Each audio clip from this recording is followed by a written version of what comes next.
version here. President Zelensky has been in Rome today with the Pope, and the Pope has been praying for peace in Ukraine. And there have been some extraordinary developments there around Bakhmut, which you may have heard about.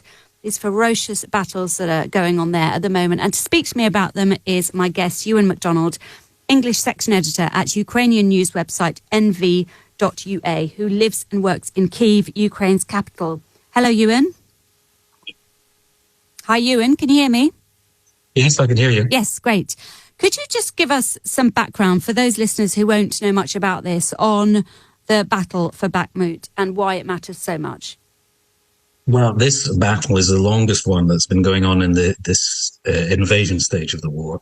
It's been going on for 10 months, perhaps even longer. It depends how you count when it started. It's been a very, very heavy battle of attrition between the two forces. Street fighting. The Russians have been moving forward by about 100 meters a day for months. They've taken very little territory at a huge cost of lives. Ukraine has also lost lots of soldiers as well, though Ukraine doesn't release its casualty figures. But just over in the last 2 days, there's been news that Ukraine has actually reversed some of those gains from the Russians and liberated maybe about 17 square kilometers in just a couple of days, which the Russians took months to capture. And there's signs of infighting between the various Russian groups that are fighting at Bakhmut, notably the Wagner mercenary company, which has been doing the main amount of fighting.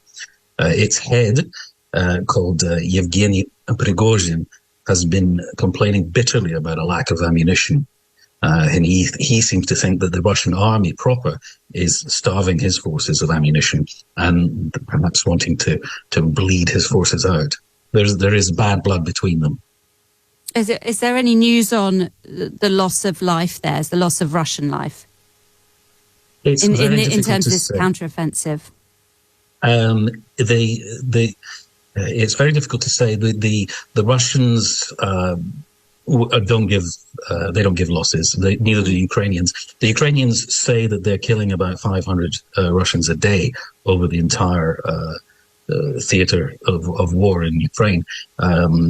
They've certainly said they say that they're killing hundreds of these Wagner mercenaries every day. And some of the videos that are coming out of there look apocalyptic, trenches full of bodies. So it's not difficult to imagine those claims are not far off the mark.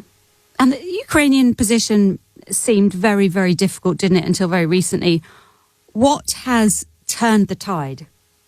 It still is very difficult, and the Russians today even said that they advanced further into Bakhmut, and Ukraine only perhaps controls maybe 6% of the city now.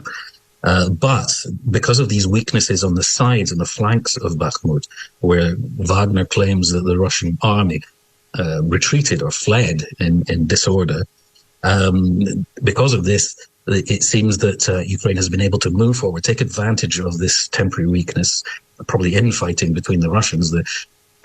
Prigozhin, the Wagner leader, says his troops have been shooting at Russians who've been fleeing Russian army soldiers.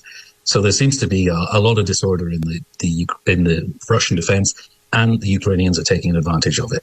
This is not the counterattack yet. This, I think, is just a readjustment of the lines due to disorder in the Russian attack. They're running out of steam, basically, at Bakhmut. And do you think what's happening to Russian morale right now, then, as a result?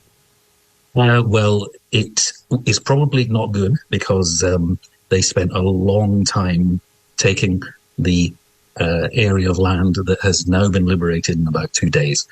So Prigozhin, the leader of Wagner, is furious, and he's released several videos full of expletives in Russian, criticizing the head of the army, the defense minister, and though he didn't mention Putin by name, Vladimir Putin, it was obvious he was referring to him as well in another expletive-laden rant. Thank you so much, Euan McD, English section editor at Ukrainian news website NVUA, who was giving us an update on the situation in Ukraine. We're going to go back